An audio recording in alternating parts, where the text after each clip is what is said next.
पंचदेव प्रार्थना एक शक्तिशाली मंत्र है।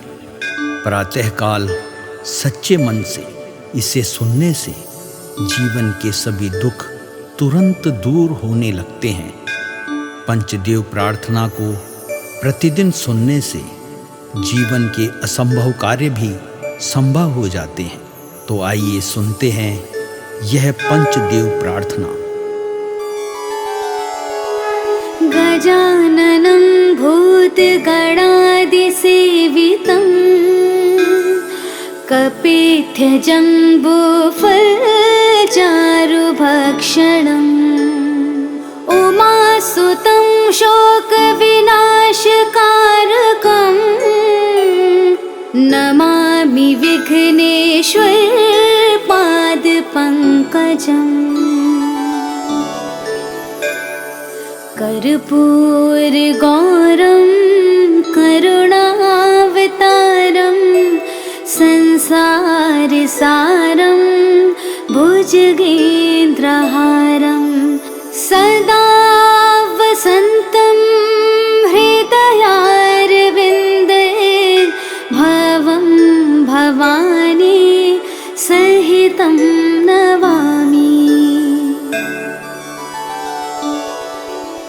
शान्ताकारं भुजगशयनं पद्मनाभं सुरेशं विश्वाधारं गगनसदृशं मेघवर्णं शुभांगं लक्ष्मीकान्तं कमलनयनं योगिभिर्ध्यानगम्यं वन्दे विष्णु भवभयहरं सर्वलोकैकनाथम्।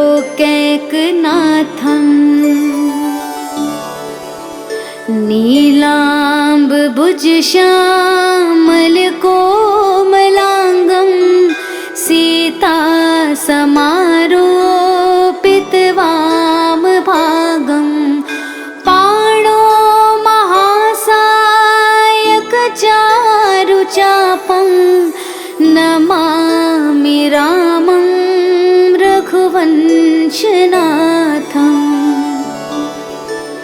मनोजवं मारुततुल्यवेगं जितेन्द्रियं बुद्धिमतां वरिष्ठं वातात्मजं वानुरयूथमुख्यं श्रीरामदूतं शरणं प्रपद्ये। करारविन्देन पादारविन्दं मुखारविन्दे विनिवेशयन्तं वटस्य पत्रस्य पुटेश्यानं बालं मुकुन्दं मनसा स्मरामि। या देवी सर्वभूतेषु शक्तिरूपेण संस्थिता नमस्तस्यै नमस्तस्यै नमस्तस्यै नमो नमः। नीलाञ्जनासमाभासं रविपुत्रं यमाग्रजं छायामार्तण्डसम्भुतं तं नमामि शनैश्चरम्।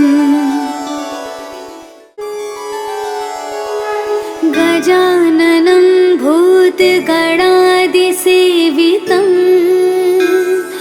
कपित्थजम्बूफलचारुभक्षणम् उमासुतं शोकविनाशकारकम् नमामि विघ्नेश्वरपादपङ्कजम्। कर्पूरगौरं करुणावतारं संसारसारं भुजगेन्द्रहारं सदा वसन्तं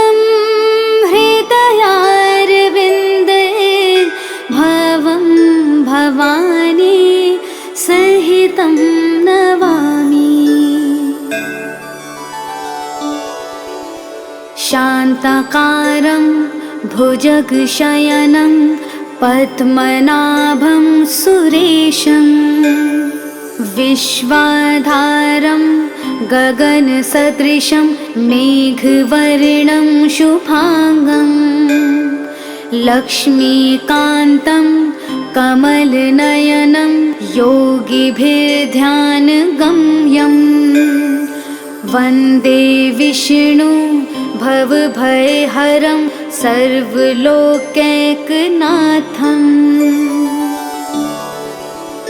नीलाम्बुजश्यामलकोमलाङ्गं सीतासमारोपितवामभागं पाणो महासायकचारुचापं नमामि रामं रघुवंशनाथम् मनोजवं मारुततुल्यवेगं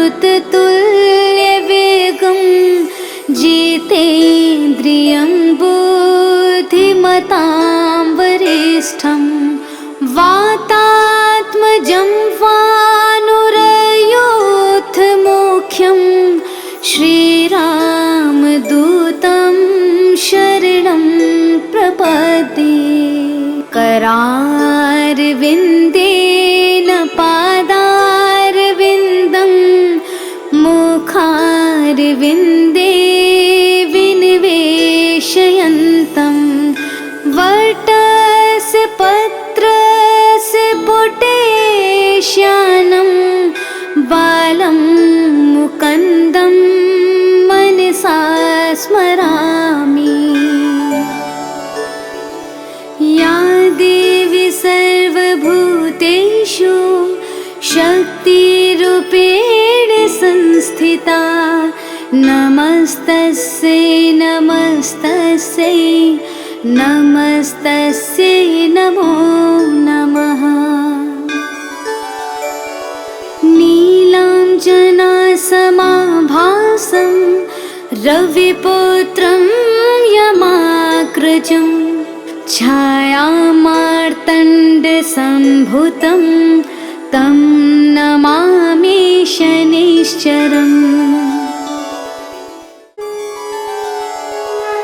गजाननं भूतगणादिसेवितं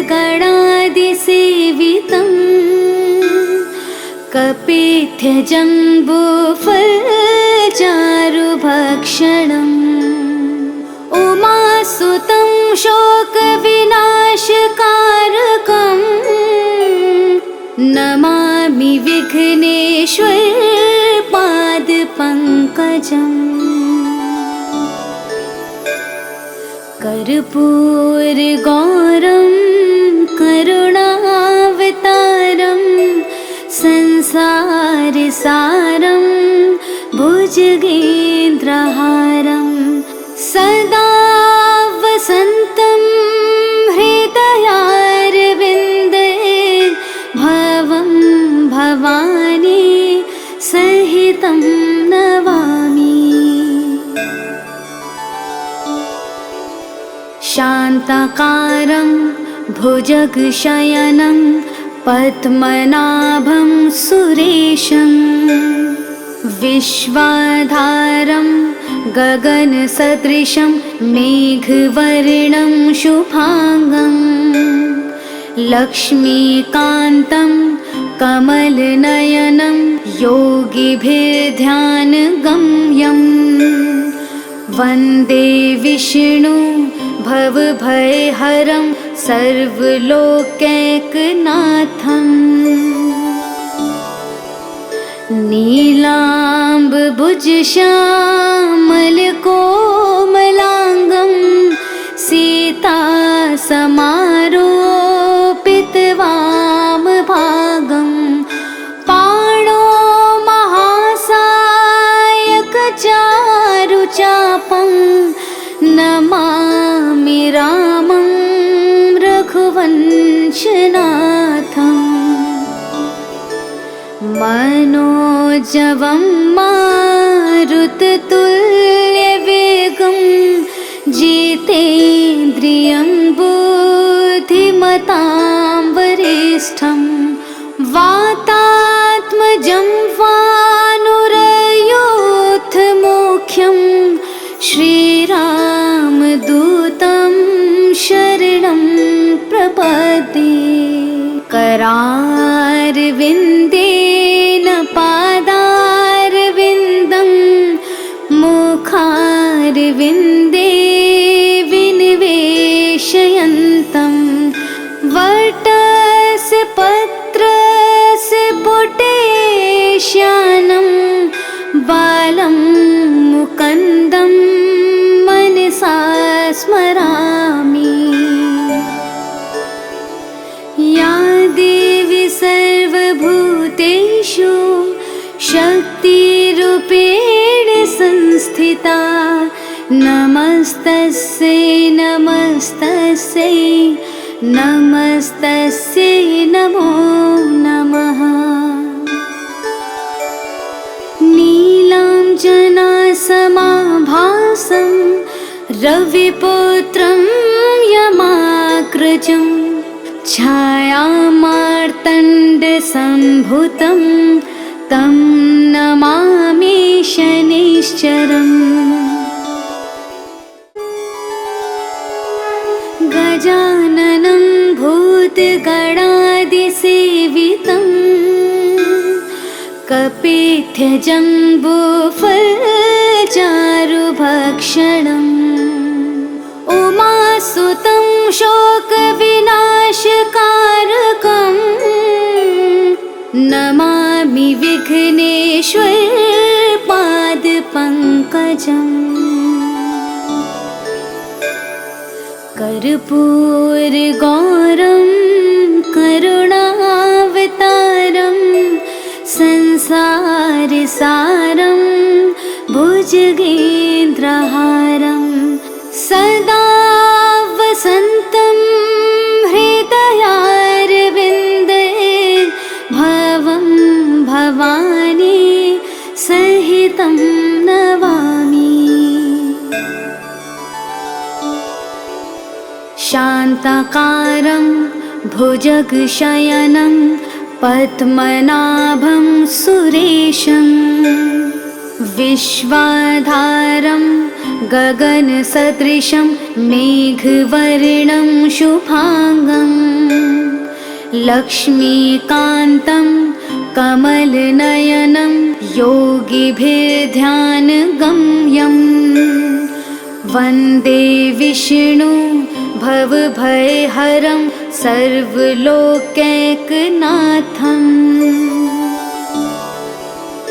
नीलाम्बुजश्यामलकोमलाङ्गं सीतासमारोपितवामभागं पाणो महासायकचारुचापं नमामि रामं रघुवंशनाथम्। मनोजवं मारुततुल्यवेगं जितेन्द्रियं बुद्धिमतां वरिष्ठं वातात्मजं वानुरयोऽथमुख्यं श्रीरामदूतं शरणं प्रपद्ये। करारविन्देन पादारविन्दं मुखारविन्दे विनिवेशयन्तं वटस्य पत्रस्य पुटेश्यानं बालं मुकुन्दं मनसा स्मरामि। या देवी सर्वभूतेषु शक्तिरूपेण संस्थिता नमस्तस्यै नमस्तस्यै नमस्तस्यै नमो नमः। नीलाञ्जनासमाभासं रविपुत्रं यमाग्रजं पङ्कजं छायामार्तण्डसम्भुतं तं नमामि शनैश्चरम्। गजाननं भूतगणादिसेवितं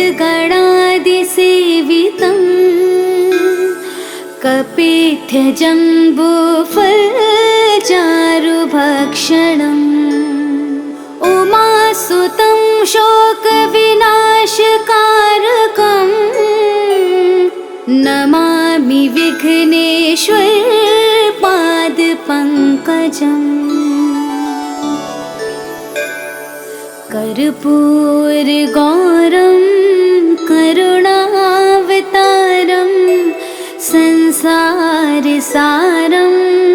भुजगेन्द्रहारं सदा वसन्तं हृदयारविन्दे भवं भवानी सहितं नमामि। शान्ताकारं भुजगशयनं पद्मनाभं सुरेशं विश्वाधारं गगनसदृशं मेघवर्णं शुभांगं लक्ष्मीकान्तं कमलनयनं योगिभिर्ध्यानगम्यं वन्दे विष्णु भवभयहरं सर्वलोकैकनाथम्।